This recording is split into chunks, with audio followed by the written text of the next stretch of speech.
Hello बच्चों, कैसे हैं आप लोग। उम्मीद करता हूं कि आप सभी अच्छे होंगे और अच्छे तरीके से पढ़ाई भी कर रहे होंगे। चलिए आज हम स्टार्ट कर रहे हैं। स्टार्ट नहीं, पहले ही हम इस चैप्टर को करा चुके हैं। लगभग ये 80% चैप्टर जो है वो समाप्त हो चुका है। इसमें जो है हमें कुछ और थोड़ी सी तैयारी करनी है, 20% मान के चलिएगा। लेकिन उस 20% से जो है न्यूमेरिकल इसमें ज़्यादा बनते हैं, ठीक है। तो आपको उसी की तैयारी के लिए ये सारी बातें सीखनी है। चलिए देखिए, विद्युत धारा का तापीय प्रभाव। विद्युत धारा का तापीय प्रभाव करने से पहले हमें कुछ चीज़ों पर ध्यान देना होगा, और वो चीज़ें क्या हैं ज़रा देखिए। विद्युत ऊर्जा पर। तो विद्युत ऊर्जा क्या होती है? जब किसी भी चालक में ना आवेश के प्रवाहित होने पर जो ऊर्जा व्यय होती है, जो ऊर्जा व्यय होती है यानी खर्च होती है, उसी को हम विद्युत ऊर्जा कहते हैं। यानी कि अगर आप अपने घरों में देखकर चलें तो जो हम बिल भरते हैं इलेक्ट्रिसिटी का, वो हम विद्युत कितनी खर्च हो रही है उसका मैटर नहीं है। वो जो यूनिट आते हैं ना, वो विद्युत ऊर्जा आती है। वो क्या आती है? विद्युत ऊर्जा। हम उस ऊर्जा के लिए पैसे देते हैं, वो बिल भरते हैं, ठीक है। तो वो मैं आपको समझाने की कोशिश कर रहा हूँ, जरा देखिए। अब विद्युत ऊर्जा है क्या? आपको पता होगा कि एक आवेश को एक बिंदु से दूसरे बिंदु तक ले जाने में, एक आवेश को एक बिंदु से दूसरे बिंदु तक ले जाने में किया गया कार्य ही जो है वो विद्युत ऊर्जा के रूप में काम करता है। यानी कि जो कार्य है, वर्क। तो आपको याद होगा, मैंने पीछे आपको लिखाया था विभवांतर का फॉर्मूला। तो विभवांतर बराबर क्या था? V = W/Q। विभवांतर बराबर क्या था? लिखिए, मैं हिंदी में लिख दे रहा हूँ। विभवांतर बराबर कार्य बटे आवेश। ओके, अगर यहीं से मैं W की वैल्यू निकाल लूँ तो क्या हो जाएगा? जरा देखिए, बटे में 1 मान ले रहे हैं, W और यहाँ से इससे कराएंगे तो क्या जाएगा? V × Q। ये बात आपको समझ में आ गई होगी, V × Q। यहाँ से और भी हम वैल्यू निकाल सकते हैं, लेकिन हम इसी को रहने देंगे। जहाँ पे भी हमें W का मान चाहिए होगा, हम ये वाली वैल्यू रख देंगे। यहाँ से और वैल्यू निकाल सकते हैं। मैंने आपको बताया था Q = क्या था? Q = I × T और Q = था N × E। ये भी हम वैल्यू यहाँ पर लगा सकते हैं, तो V N ही हो जाएगा, ठीक है। तो मैं आपको बता रहा हूँ, चीज़ें हम धीरे धीरे करते चलेंगे। बस ये ध्यान रखिएगा कि विद्युत ऊर्जा को किससे शो कर रहे हैं हम? W से। यानी कि जो किया गया कार्य है वही क्या कहलाएगा? विद्युत ऊर्जा। किया गया कार्य ही क्या कहलाएगा? विद्युत ऊर्जा, ठीक है। मैं इसे मिटा दे रहा हूँ।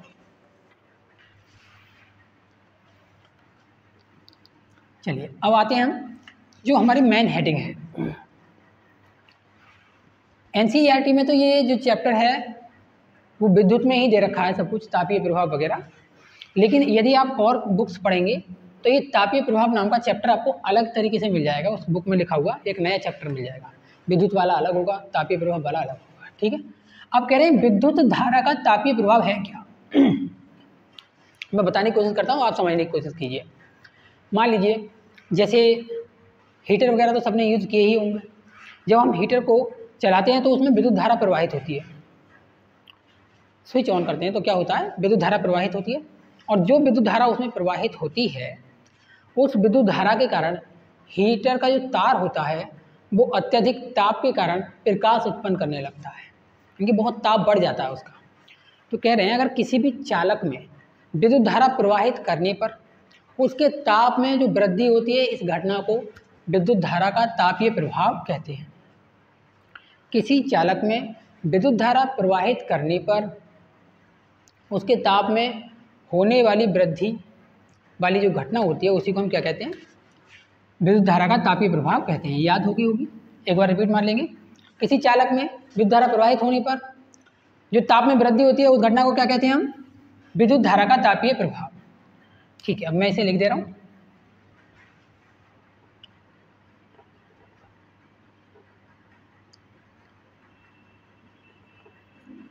विद्युत धारा प्रवाहित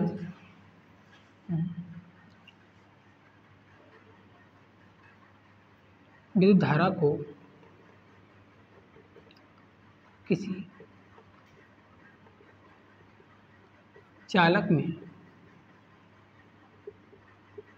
प्रवाहित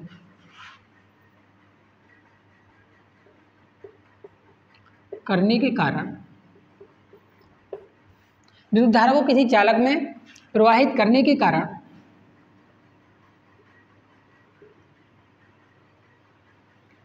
चालक के ताप में वृद्धि, चालक के ताप में वृद्धि की घटना को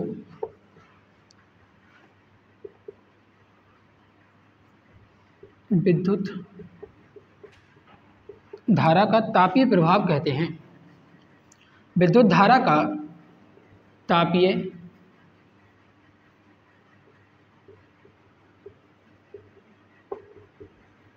प्रभाव कहते हैं। डेफिनेशन याद हो गई होगी। विद्युत धारा को किसी चालक में प्रवाहित करने के कारण चालक के ताप में, यहाँ पर मैं सही से लिख दे रहा हूँ, चालक के ताप में वृद्धि की घटना को विद्युत धारा का तापीय प्रभाव कहते हैं। आपको नॉर्मली याद भी हो गया होगा। अगर ऐसे भी याद नहीं हो रहा तो मान लीजिए कि आप कोई भी उपकरण जिसमें विद्युत धारा प्रवाहित हो रही है उसको बहुत देर से यूज़ कर रहे हैं, तो वो होता है गर्म पड़ने लगता है हल्का हल्का।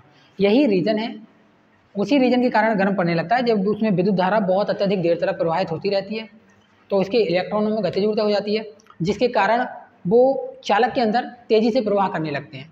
और इलेक्ट्रॉन के तेज़ी से प्रवाह करने के कारण चालक के जो अणु होते हैं उनके अंदर इलेक्ट्रॉनों की गतिज ऊर्जा चली जाती है, जिस कारण से उनका ताप बढ़ जाता है। ठीक है, जिस कारण से उनका ताप बढ़ जाता है।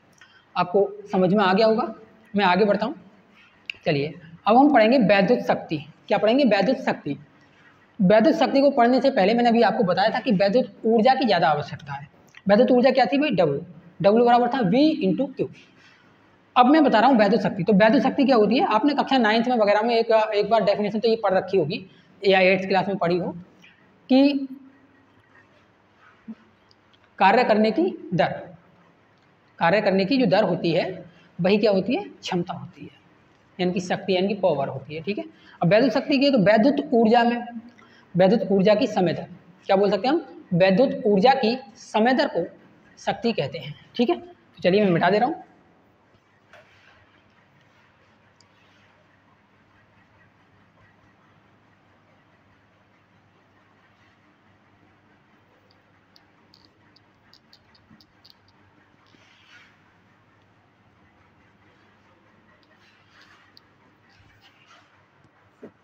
चलिए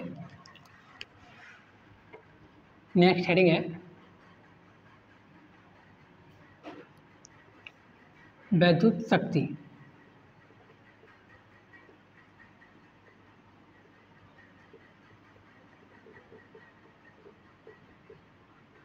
इलेक्ट्रिक पावर।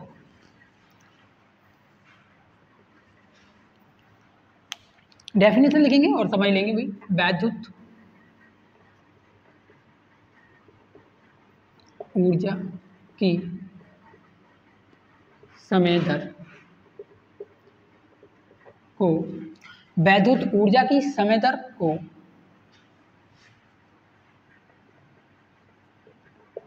वैद्युत शक्ति कहते हैं।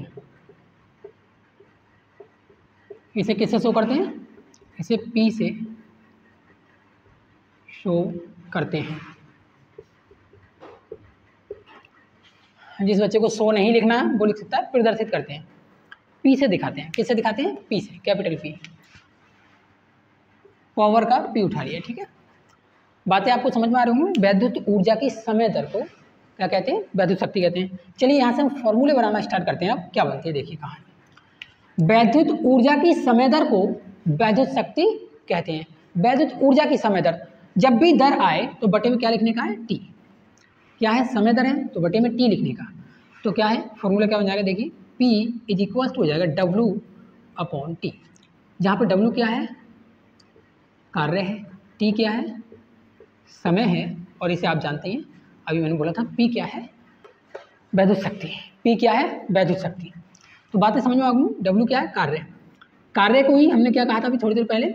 ये जो कार्य होता है वही किसके रूप में संचित होता है? वैद्युत ऊर्जा के रूप में। तो हम लिख सकते हैं भाई यही क्या है? वैद्युत ऊर्जा, उपभुक्त होने वाली ऊर्जा, खर्च होने वाली ऊर्जा। बातें इतनी समझ में आ गई होंगी। चलिए P बराबर W/T। अभी मैंने थोड़ी देर पहले कुछ बातें बताई थी आपको। विभव का फॉर्मूला था, विभव का फॉर्मूला था B is equal to W/Q। अगर मैं यहाँ से W की वैल्यू निकालूँ तो W एक W आड़ी तिरछी गुणा कराएंगे इसमें, तो V इंटू क्यू, ये W की वैल्यू आएगी। अगर मैं यहाँ पर W की वैल्यू रख दूँ, W की वैल्यू रख दूँ तो क्या बन जाएगा जरा देखिए, P is equals to W की जगह पे क्या रख सकते हैं हम, W की जगह पे V इंटू क्यू, तो V into Q upon T. अगर इसको मैं सही तरीके से लिखूँ तो हम लिख सकते हैं इसको कुछ इस प्रकार से, V into Q upon T. आवेश के प्रवाह की दर बन गई। ये क्या बन गई भाई, आवेश के प्रवाह की दर। अगर इसके बारे में नहीं भी मालूम है तो मैं आपको फिर से बता दूं, Q इज इक्वल टू आपने I इंटू टी तो पढ़ा है, पीछे पढ़ा रखा है। अगर आपने वो वीडियोज़ नहीं देखी हैं तो पहले वो वीडियोज़ देख के आइए, वहाँ पे करा रखा है। तो मैं यहाँ पर ये वैल्यू रख सकता हूँ इसकी, Q की वैल्यू, Q बराबर क्या था I इंटू टी, तो रख सकते हैं भाई। तो P इज इक्वल टू हो जाएगा, Q की जगह पर रखना है V इंटू क्यू की जगह पे I इंटू टी, या फिर हम इसकी जगह पर टोटल I भी रख सकते हैं, ठीक है। P से T कट जाएगा तो क्या आएगा जरा, P बराबर V इंटू आई, P बराबर क्या आएगा V इंटू आई। इन सभी के बारे में आप जानते हैं बहुत अच्छी तरीके से। Q क्या था यहाँ पर, आवेश था, Q क्या था, आवेश, B क्या है, विभवांतर, और I क्या है, धारा, I क्या है, धारा। ये बातें आप लिख लेंगे स्वयं से ही, विभवांतर या विभव बोल दीजिए, और I क्या है, विद्युत धारा। अब यहाँ से हम P की और भी वैल्यू निकालेंगे, पहले आप इतना स्क्रीनशॉट लीजिए, फिर मैं P की वैल्यू और फाइंड आउट करता हूँ। चलिए स्क्रीनशॉट ले लिया होगा, मैं इधर कर दे रहा हूँ, ठीक है, P की वैल्यू को। तो P की वैल्यू के लिए और वैल्यू क्या जाएंगी, देखिए ओम का नियम तो आपने पढ़ रखा होगा, ओम के नियम से भी निकालेंगे। P का एक ये आ गया, ओके, लिख दीजिएगा ओम के नियम से। ओम के नियम से आपको B की वैल्यू भी मिल जाएगी और I की वैल्यू भी मिल जाएगी।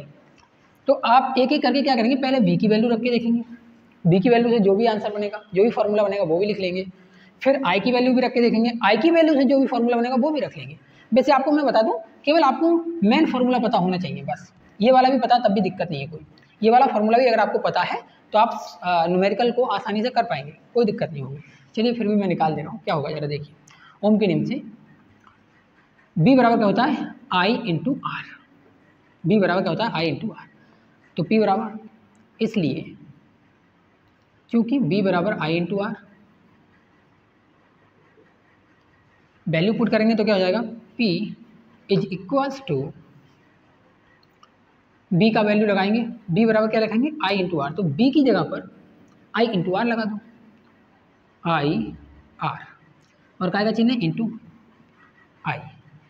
I की I से गुणा कराएंगे तो क्या हो जाएगा, I स्क्वायर, और क्या है साथ में R। एक फॉर्मूला हमारा ये बन गया नंबर 2, फॉर्मूला क्या बन गया नंबर 2। अच्छा एक काम और कर सकते हैं, अगर इसी फॉर्मूले में हमने यहाँ से तो रखा था B की वैल्यू, अगर हम I की वैल्यू रखते ओम के नियम से तो क्या हो जाता, I की वैल्यू रखते तो क्या हो जाता। चलिए इसमें रख दीजिए, चाहे उसमें रख दीजिए, किसी में भी रख दीजिए, I की वैल्यू रखनी है तो क्या हो जाएगा, यहाँ से रखिए I की वैल्यू, क्योंकि I यहाँ पर जो चीज़ गुणाम होती है कहाँ में आ जाती है, बटे में। तो I इज इक्वल टू हो जाएगा V अपॉन आर, और यही वाली वैल्यू अगर हम इसमें पुट करेंगे तो क्या बन जाएगा जरा देखिए, P बराबर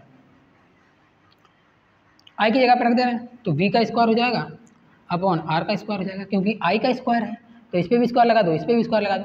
किसी बच्चे के मन में ख्याल आ रहा होगा नहीं सर हम तो यहाँ रखेंगे, तो अगर आप यहाँ रखना चाहते हैं तो यहाँ पे भी रख सकते हैं। I की वैल्यू रखेंगे V अपॉन R, तो V की गुणा कराएंगे तो V स्क्वायर अपने आप हो जाएगा, ठीक है। तो मैं यहाँ पर रख दे रहा हूँ V square upon R square, और इंटू में क्या है जी R, एक R ऊपर और ये R नीचे है तो काटेंगे तो एक घात कट जाएगी, तो बचेगा क्या जरा, P बराबर V स्क्वायर अपॉन R। ये नंबर 3 आ गया फॉर्मूला। अगर मैं सभी फॉर्मूलों को एक साथ लिखना चाहूँ, नोट्स बनाते समय आप एक काम करना, पहले इस तरह से ये लिखना, फिर उसके नीचे ये लिखना, फिर सबसे नीचे मतलब ये लिखते जाना, ठीक है। डायरेक्टली अगर मैं फॉर्मूले लिखूँ तो B के हमें 3 फॉर्मूले जो है यहाँ से प्राप्त होते हैं, और वो कौन कौन से हैं सारे हम यहाँ पर लिख दे रहे हैं, देखिए जरा। P बराबर एक तो हो रहा है हमको VI, ये मेन फॉर्मूला याद रखिएगा, ठीक है, P बराबर VI, ओके। और एक फॉर्मूला हमें प्राप्त हो रहा है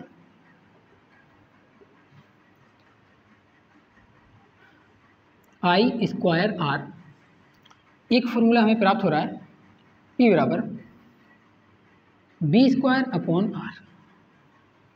ठीक है, आपकी NCERT में जब आप अभ्यास करेंगे तो वहाँ पे आपसे एक क्वेश्चन इसमें से किया भी गया है कि निम्नलिखित में से वैद्युत शक्ति का फॉर्मूला कौन सा नहीं है, ये पूछा गया है। ठीक है, उस तरह से वहाँ पे 3 फॉर्मूले दे रखे हैं और एक डिफरेंस दे रखा है, वो आपको छांटना है, वहाँ पे करेंगे समझ में आ गया। यहाँ से कॉन्सेप्ट सीख के जाइए और वहाँ से क्वेश्चन कीजिए। ओके, चलिए हम बढ़ते हैं नेक्स्ट आगे करने के लिए। इस चैप्टर में कभी कभी आपसे ऊष्मा भी निकलवाने को कह देते हैं। इस चैप्टर में नहीं, ये चैप्टर तो वही है। चलिए, ऊष्मा और कभी कभी वैद्युत ऊर्जा निकालने के लिए कह देते हैं, वो भी बता दे रहे हैं। फिर न्यूमेरिकल कराएंगे।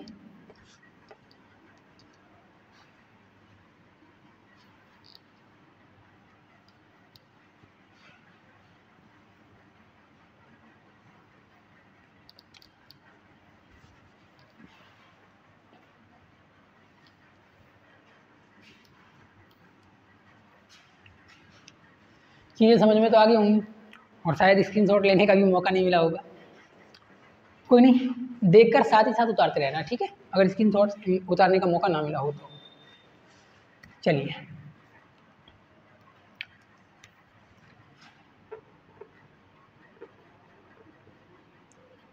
विद्युत ऊर्जा जब भी निकालनी हो उसके लिए एक फार्मूला होता है जिसमें आप वैसे फार्मूला वगैरह कुछ है नहीं। जैसे कोई व्यक्ति अगर मेरे को बोला कि भाई 100 वाट के 5 बल्ब जल रहे हैं, तो मैं मुझसे पूछने लगा भाई कितना वाट खर्च होगा एक दिन में, और मान लिया कि अब जल रहे हैं कितने दिनों तक, 10 दिनों तक, तो मैं क्या करूँगा अभी, मैं करूँगा भाई 100 वाट के 5 बल्ब में तो 5 से गुणा करा दूंगा। कितने दिन तक जल रहे हैं, ये तो एक दिन का हो गया, 10 दिन तक जल रहे हैं तो 10 से गुणा करा दूंगा। इससे अगर इस प्रकार से मैं निकालूंगा तो ये कुछ ऐसा आएगा 5000 वाट। क्या आएगा ये, वाट हावर, WH मात्रा क्या होगा इसका, वाट हावर। तो वाट हावर आ रहा है। इसमें क्या कंडीशन बन जाएगी हमारी, इसमें कंडीशन ये बन जाएगी कि अगर आपको इसको किलोवाट घंटा में बदलना है तो 1000 से भाग कर दीजिए। 1000 से भाग करेंगे तो क्या आएगा, 1 2 3 कट जाएंगे तो ये आएगा 5 किलोवाट हावर। ओके, क्या आएगा, 5 किलोवाट हावर। या फिर इसकी जगह जनरली हम लिख देते हैं यूनिट। क्या लिख देते हैं, जनरली यूनिट। ठीक है, तो ये वही है। अगर आप इसको लिखना भी चाहते हैं तो लिख सकते हैं वाट गुणा घंटा गुणा दिन बटे 1000। ओके, मतलब किसी भी परिपथ में जो वाट खर्च हो रहे हैं वो, घंटे कितने लग रहे हैं वो, और दिन कितने लग रहे हैं वो भी, उन सब की गुणा कराने के बाद में नीचे कितने से भाग कर देंगे हम, 1000 से। अब नीचे 1000 से भाग कर रहे हैं तो जो मात्रक है वो वाट में नहीं आएगा, अब किस में आएगा, किलो वाट घंटा। या फिर इसकी जगह आप ये मात्रक अगर नहीं भी लिख पाते हैं तो लिख दीजिएगा यूनिट। क्या लिख दीजिएगा, यूनिट, यानी कि यूनिटों की संख्या हो गई। मैं लिख दे रहा हूँ, लिख दे रहा हूँ, चलो विद्युत ऊर्जा लिखा रहने दो आप, ये तो यूनिटों की संख्या लिख दे रहा हूँ, यूनिट की संख्या। ओके, तो ये वाला जो फार्मूला है वो न्यूमेरिकल करने के लिए बहुत ज़्यादा काम आने वाला है। आप लोगों को ये सब कुछ याद कर लेना है। ठीक है, मिलते हैं नेक्स्ट वीडियो में। यदि आपको वीडियो पसंद आई हो तो वीडियो को शेयर करना बिल्कुल ना भूलें। Thanks for watching this video.